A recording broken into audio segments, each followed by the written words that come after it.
Alright, part 2, we're back. Still on the tour bus. You see my fly curtains back here for the bunk? It's pretty sweet. Okay, the next question. Your brain remembers everything, so how can you recall stuff that is forgotten? There's actually a really neat program by a guy named Ron White. It's called Memory in a Month.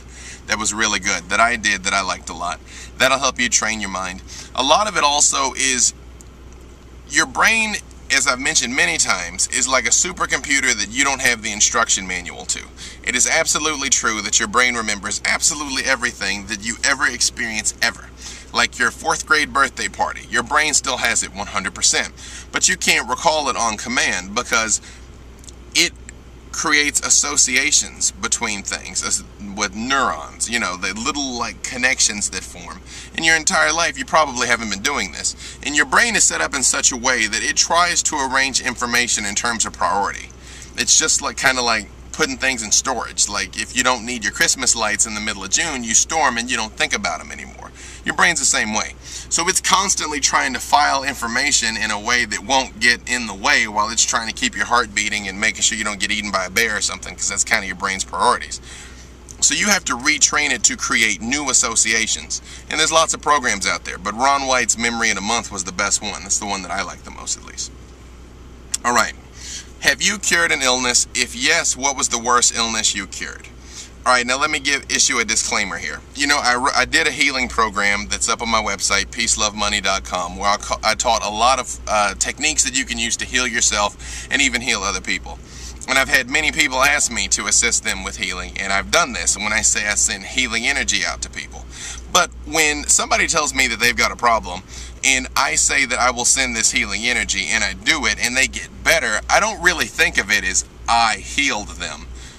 Because I didn't, you know, I mean, it's God healed them, and nature healed them, and their own body healed them, and their own will healed them. I mean, I did my part in it. So it's weird.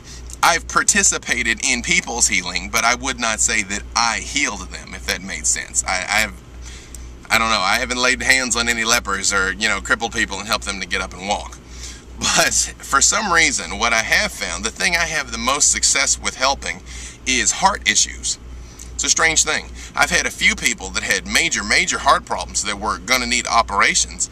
And after my prayers and meditations and helping them with some visualization and things like that, they didn't need surgery. So it's a strange thing. And if there's anything that you'd like me to pray for you for, send you some healing energy, drop me a line on Facebook /BDaveWalters or on peacelovemoney.com. I'll do all I can for you. But remember, all healing comes from God and comes from within. All I can do is kind of help assist that and help you tap into more of it. Okay? Let me be clear there. Moses got into a lot of trouble for, you know, claiming that he was doing things that were actually divine miracles, okay? All right.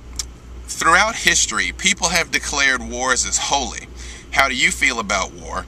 When are wars justified? Are they ever justified? And should we only focus on peace and never consider war as an option? That's by Rachel M., by the way. And the last question was by Migami. So thank you, Migami, for your question. Thank you, Rachel M. Now, you guys know, I am a man of peace, but I'm also a martial artist with 2 black belts, and I was a bodyguard for a long time. So my perception of this is a little unusual. The fact of the matter is, there are times in this world where you have to come to blows. I mean, you just do. The thing is, I don't think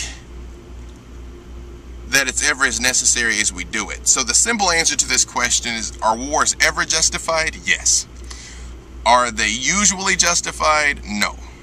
And should we focus on peace? Yes.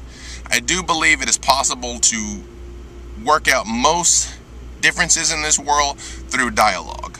But the reality of the situation is, I'm sitting here in this bus parked in a parking lot in Dallas, Texas, and there's some shady people around outside, and if one of them kicks in the door right now, I'm not going to walk up and be like, hey brother, let's just discuss this. Why are you breaking into our bus? It's cool. No, that's not going to happen. Unfortunately, I'm probably just going to mess the people up.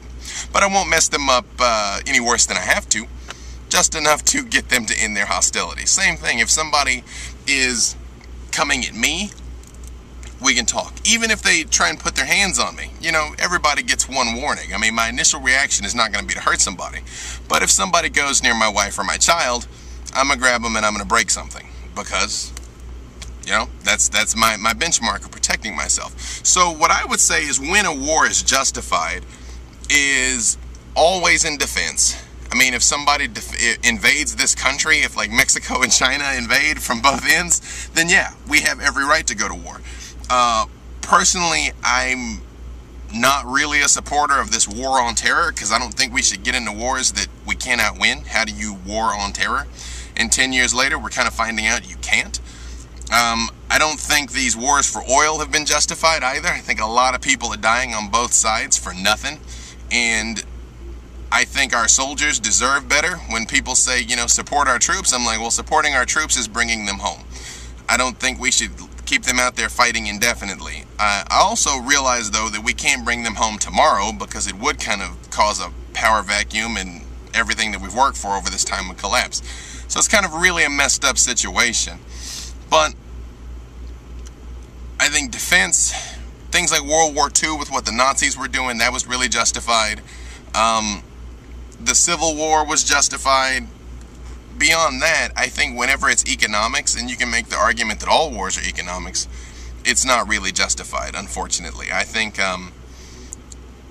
only when dialogue truly fails and the fate of people's freedom hangs in the balance, and people's well-being, and to release them under the grip of like dictators is important.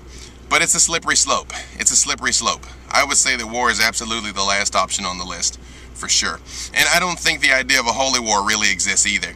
I think it was quite different in the Old Testament when Yahweh was appearing and was like, hey, go kill those Philistines right over there. That's one thing. But I think in this world, a lot of times people do what they want to do anyway, and then attach God's judgment to it afterwards. Like, you will never convince me ever that Allah wanted, you know, the Twin Towers to get attacked, ever. Because if Allah wanted the Twin Towers attacked, he could just, I don't know, knock them down with a lightning bolt or a tornado or something. I think people do what people do and then try and whitewash it with God's will later on. I don't really think that 99.9% of the time that's really what God wants at all, because God can use like hurricanes and earthquakes and stuff to break stuff whenever he wants to. Now, all right. We got some time left. I think this one's 2 parts. It's kind of weird. I think this is English as a second language. So I'm not sure if this is one question or 2, but I'm going to read you both of them. I was chatting with a guy on Facebook one day a week, and I think that I'm interested by him. We'd never seen each other, but sometimes he tells me that he will come to visit me. My problem is that when he calls me, I don't know what to say, and I become stupid. I am interested by him. I don't know if he is interested by me or not. I don't want to lose him, but whenever we talk on the phone, we stay far from talking about feelings in a relationship. We talk about things like work, vacations. What can I do to make him attracted? Okay. Yeah, I think that's one question. Okay. So what I'm getting at is you met this dude on Facebook, you've been talking, you like him, he likes you, he wants to come and see you, but when you talk, the conversations are kind of like weird and awkward, and you want to know what to do to get him interested. Well, if he's calling and offering to come and see you, he's probably interested already. If you're starting to feel nervous on the phone, I would say, well, stop trying so hard, right? I mean, whatever you talk about on Facebook is already interesting enough, so maybe you can try doing Skype video call so you can get some body language going, because that usually helps. But I mean, if you're nervous, I'm sure he's nervous too. But think about it, just stop trying to impress him, stop trying to get him interested, because if he's calling and wants to visit, he's already interested. All you have to do is relax and be you, because you're already enough. You don't necessarily have to do any like huge amount of things or act in any different way, because the fact is, if you act different than who you are, at some point you're going to drop that facade, and you don't want him to feel like he fell for somebody who you're really not. He needs to know who you are from the jump. I'd also say that you can, when in doubt, ask questions. Remember, we talked about this in the communication video, and I wrote an article on theexaminer.com called Catching Flies with Honey, or Listening to Be Heard, where you can ask him questions. Let him talk about him. You want people to be interested in you, be interested in them, and they'll think that you're this brilliant conversationalist. I don't mean grill him like these rapid fire questions, but just ask him things that you'd like to know about him, and just kind of go back and forth that way. Or you can even, there's books of questions that are icebreakers. You can,